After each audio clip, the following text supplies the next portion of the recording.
Assalamualaikum warahmatullahi wabarakatuh. Salam sejahtera buat kita semua. Perkenalkan, saya Fatmawati Salam, guru PPKN kelas 8.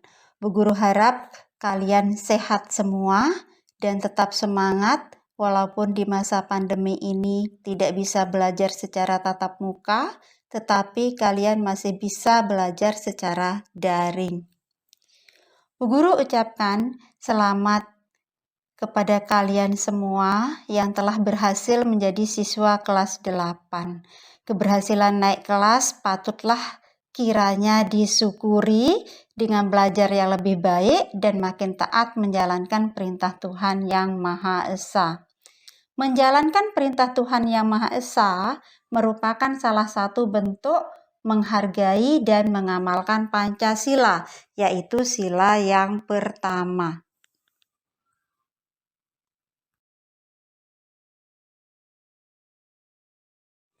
Pada kesempatan kali ini kita akan membahas materi bab 1 tentang memahami kedudukan dan fungsi Pancasila dengan submateri arti kedudukan dan fungsi Pancasila.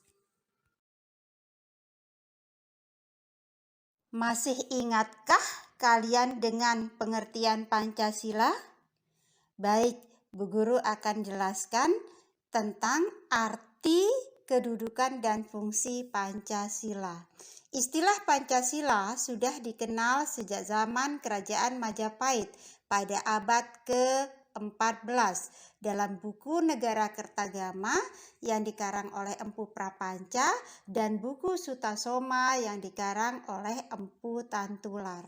Istilah Pancasila dalam bahasa Sanskerta terdiri dari kata panca yang berarti 5 dan sila yang berarti sendi atau asas. Jadi Pancasila menurut bahasa Sanskerta dapat diartikan batu sendi yang 5. Juga bisa berarti pelaksanaan kesusilaan yang 5 yang biasa disebut juga dengan istilah Pancasila Krama, yaitu 1. Dilarang melakukan kekerasan, 2. Dilarang mencuri, 3. Dilarang berjiwa dengki, 4. Dilarang berbohong, 5. Dilarang mabuk akibat minuman keras.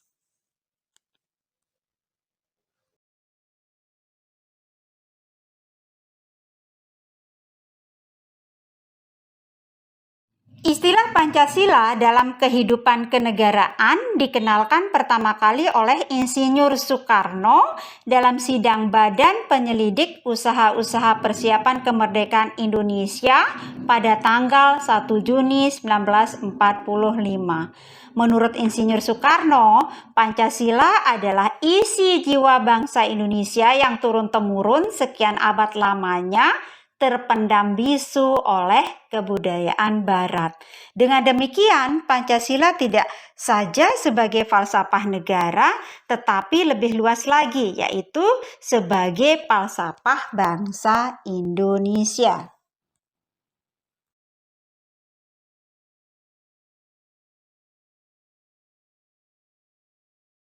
Sedangkan Muhammad Yamin menjelaskan bahwa Pancasila berasal dari kata panca yang berarti 5 dan sila yang berarti sendi, asas, dasar atau peraturan tingkah laku yang penting dan baik. Dengan demikian, Pancasila merupakan 5 dasar yang berisi pedoman atau aturan tingkah laku yang penting dan baik.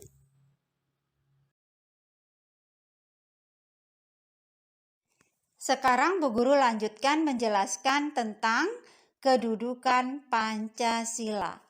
Pancasila sejak tanggal 18 Agustus 1945 ditetapkan sebagai dasar negara, sebagaimana tertuang dalam alinea keempat pembukaan UUD Negara Republik Indonesia tahun 1945.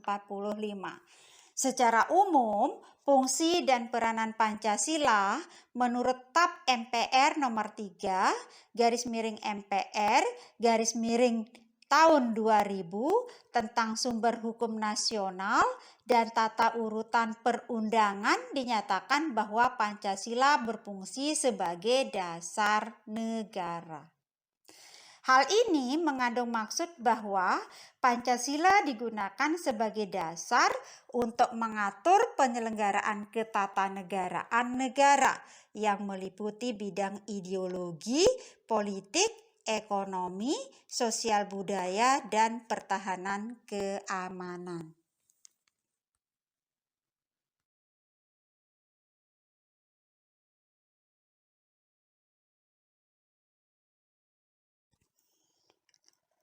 Selain berfungsi sebagai dasar negara, Pancasila juga memiliki fungsi dan peranan yang lain.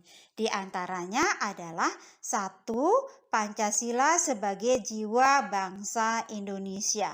Pancasila sebagai jiwa bangsa Indonesia berfungsi agar Indonesia tetap hidup dalam jiwa Pancasila. Setiap bangsa dan negara tentu memiliki jiwa. Dalam hal ini, Pancasila menjadi jiwa bangsa Indonesia. Pancasila sendiri telah ada sejak bangsa Indonesia lahir, yaitu sejak proklamasi kemerdekaan tanggal 17 Agustus tahun 1945. 2. Pancasila sebagai kepribadian bangsa Indonesia. Pancasila sebagai kepribadian bangsa Indonesia memiliki fungsi, yaitu sebagai hal yang memberikan corak khas bangsa Indonesia dan menjadi pembeda yang membedakan bangsa Indonesia dengan bangsa yang lain. 3. Pancasila sebagai sumber dari segala sumber hukum. Pancasila sebagai sumber dari segala sumber hukum berfungsi sebagai sumber hukum yang mengatur segala hukum yang berlaku di Indonesia. Semua produk hukum harus tunduk dan bersumber dari Pancasila. Setiap hukum tidak boleh bertentangan dengan Pancasila. Setiap Pancasila merupakan nilai dasar, sedangkan hukum adalah nilai instrumental. 4. Pancasila sebagai perjanjian luhur. Pancasila sebagai perjanjian luhur telah berfungsi dan disepakati melalui sidang panitia persiapan kemerdekaan Indonesia tanggal 18 Agustus 1945. Walaupun disahkannya Pancasila hanya oleh sebuah panitia persiapan kemerdekaan Indonesia, tetapi PPKI sebenarnya adalah suatu badan yang mewakili suara rakyat Indonesia. Jadi Pancasila merupakan hasil perjanjian seluruh rakyat Indonesia. 5. Pancasila sebagai cita-cita dan tujuan bangsa Indonesia. Pancasila sebagai cita-cita bangsa memiliki fungsi, yaitu untuk menciptakan masyarakat yang adil dan makmur. 6. Pancasila sebagai satu-satunya asas dalam kehidupan berbangsa dan bernegara. Pancasila sebagai satu-satunya asas dalam kehidupan berbangsa dan bernegara adalah sebagai konsekuensi ditetapkannya Pancasila oleh bangsa Indonesia sebagai dasar negara dan juga merupakan perwujudan dan pelaksanaan Pancasila secara murni dan konsekuen. 7. Pancasila sebagai moral pembangunan. Pancasila sebagai moral pembangunan dijadikan sebagai kerangka, acuan, tolok ukur, parameter arah, dan tujuan dari setiap pembangunan yang dilaksanakan di Indonesia.